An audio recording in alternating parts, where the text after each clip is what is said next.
On Washington Journal, we talked about the Republican Party's efforts to appeal to Latino voters with Daniel Garza of the Libre initiative. This is 45 Minutes. Well, we'd like to welcome back to the Washington Journal table Daniel Garza. He is executive director of an organization called the Libre Initiative. What is that, Mr. Garza? It's a nonprofit, nonpartisan organization that advances the principles of economic freedom to the Latino community across the country. What are some of the issues that you're concerned about? Debt limit, immigration reform. There's educational issues, the well-being of the Latino community that matters to us. And, engaging the Latino community in fulfilling their civic responsibility.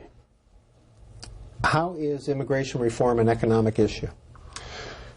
It has everything to do with how our economy interacts. So it's important that we have an immigration law that allows the private sector to respond to market forces by hiring the private sector to hire who they need to hire in order to make a profit. And sometimes that is low skilled, sometimes that is high skilled. There is labor demand that we need to meet, and sometimes immigrants who are coming into our country are important in that role in fulfilling, I think, that demand in the private sector. When you say debt ceiling, what is your concern? What is your hope for the debt ceiling? Well, ultimately, we are concerned that our legislators, elected leaders, fulfill their promises to be fiscally responsible, to hold sacred the money that taxpayers are paying into our government, and that they be make sure that the programs that they are financing are working effectively. And so when we have spending caps, that you honor those spending caps. And in this case, they have not. And they passed a bill last night, I understand, and they didn't fulfill their promises. And so it's what it does is it sacrifices the future of future generations. Latinos are very young. We are 27 years median age, while the rest of the country is 10 years older than we are on average. So really, the ones who are impacted by this more than anybody else are Latinos, and we'll have to pay the spending that is occurring today in the future more than anybody else. And so it matters, what elected leaders are doing with taxpayer dollars. And so we just felt that what was done last night was not honoring the spending caps that they had agreed to and the fiscal promises that they have made. So when a politician tells you when they run for office that they're going to be fiscally responsible, then they come to Washington and it turns out that they're not, well, we remember that. Daniel Garza, why are Republican candidates not doing well with Latino voters? So there's a lot to that. It's complex, but ultimately, I think the conservative movement for decades stayed at the margins with minority communities. I think they ceded minorities to the left. And two things. One, I think they just assumed that their principles of free markets and limited government would sort of sell themselves to the Latino community, that Latinos were conservative intuitively, instinctively, that they came to America to work hard to achieve the American dream, and so they were automatically aligned with conservative principles. While the left was spending money, recruiting young Latino talent, embedded in the communities, providing services, using federal dollars to provide services, gleaning data from the Latino community for decades. National Council of La Raza, Liga of United Latin American Citizens, Spanish language television, unions, all these sort of forces were at work in the Latino community that were more progressive. And so in driving that narrative and those ideas of the left, I think they were much more effective because they were engaged, while conservatives were not engaged. And so now they're paying the price, and they're having to catch up. Even though I agree that Latinos are fundamentally more conservative in their philosophical and ideological leaning, you still have to get engaged. You have to connect. Ronald Reagan said it best, freedom doesn't pass on through the blood. It passes on from one generation to the next. And so you have a civic and political responsibility to engage with all constituencies, which they failed to do so, the conservative movement. What have the presidential candidates been saying that you agree with when it comes to some issues of concern to Latino voters?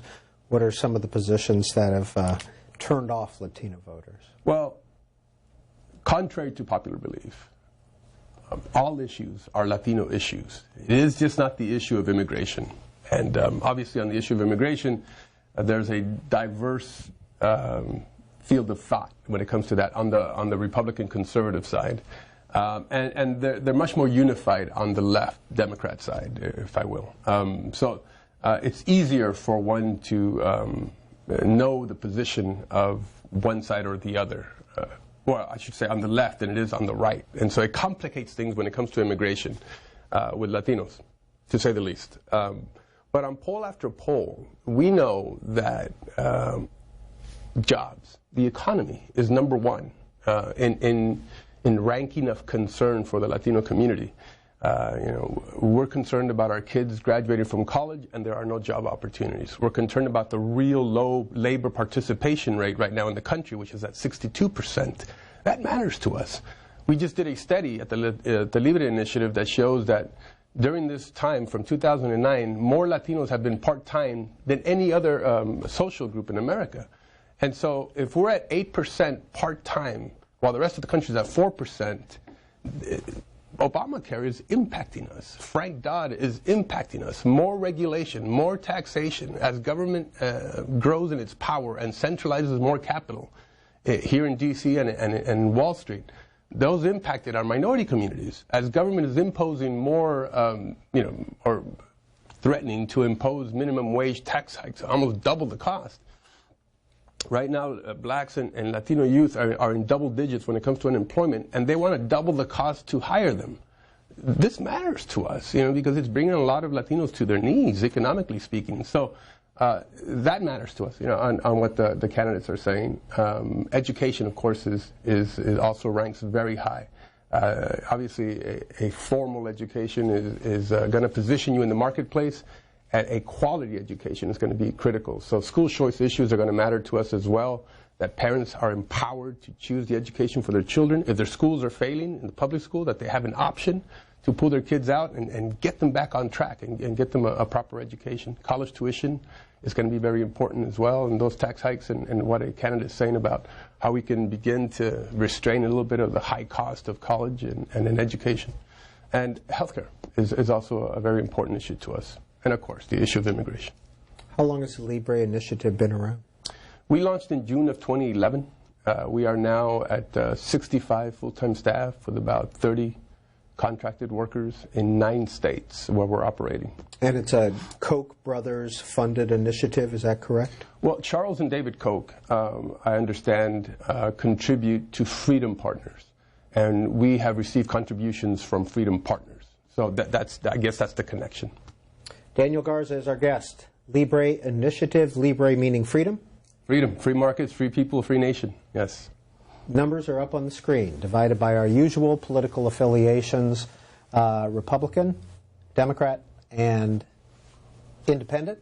And we've set aside our 4th line this morning for Latino voters. We want to hear from you as well, and that number is 202-748-8003.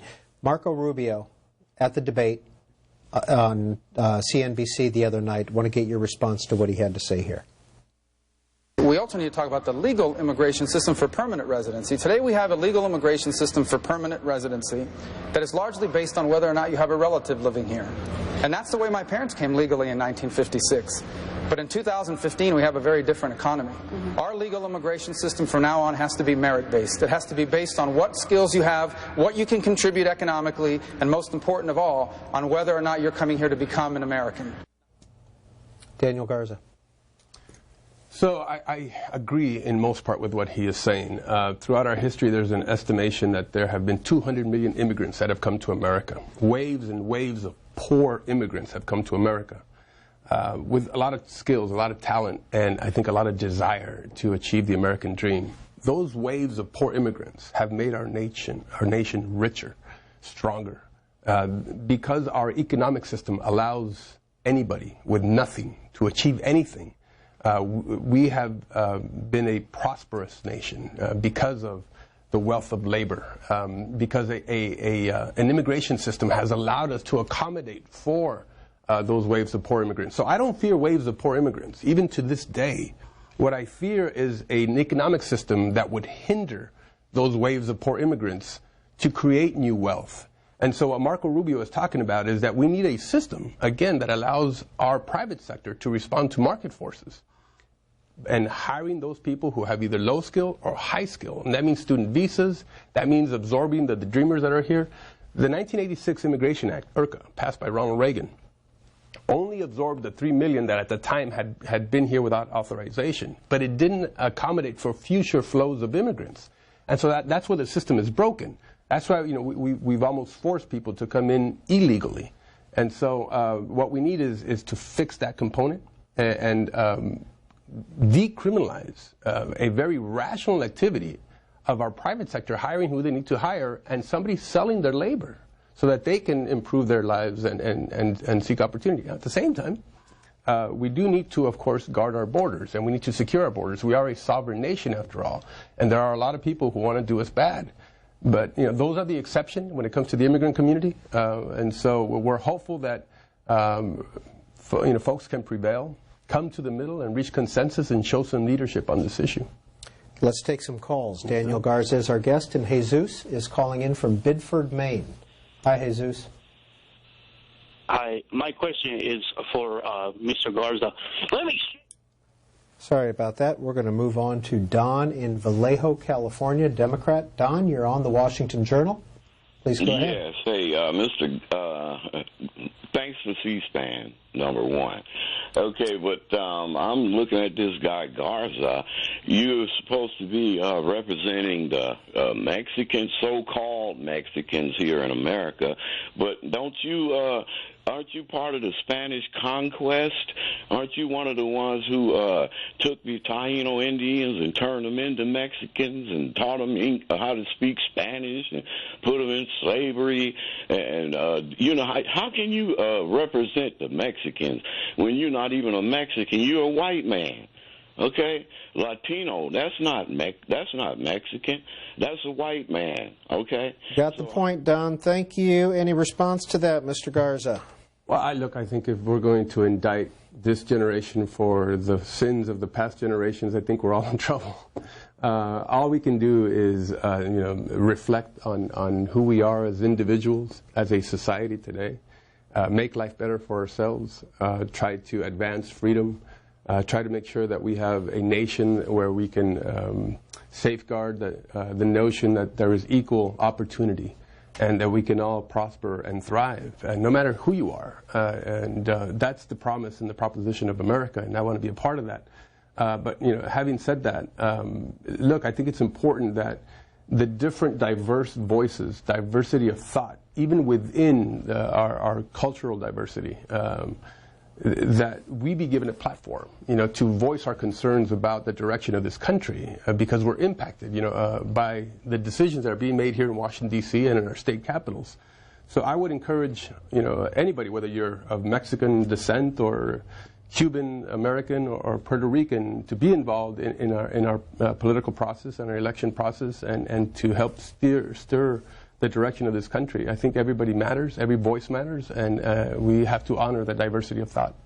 Carol tweets in, "It is ironic that Latinos fled from failed countries that are more kin to democratic policies with total power, which is the way government fails." There is no question that there is a more collectivist, progressive-style government approach that has taken over Latin America. Venezuela right now is collapsing in their system of economy because they've assumed, like governments before who have failed, who have tried socialism, that if you centralize power and decision-making in a federal government, that is the best system. Look, we feel that people thrive when they're free. People commerce and trade and innovate more when they are free from the tethers of government. Clearly, there is a role for government and for some regulation, but it cannot be excessive and it cannot impose sometimes. And we have to reward innovation. We have to reward hard work. We have to reward self-reliance and personal responsibility. That is the system that has made America prosper and thrive. And we must preserve that. So Latin America is headed down the wrong road, I feel. Argentina is headed down that direction. Bolivia, Ecuador. So you see one country after another. And the ones that have sort of separated from the pack are doing very well. Colombia is starting to do that. Chile is one of the most prosperous, most economically free countries in Latin America. And it shows in their economy and how that economic system has allowed their people to thrive as individuals.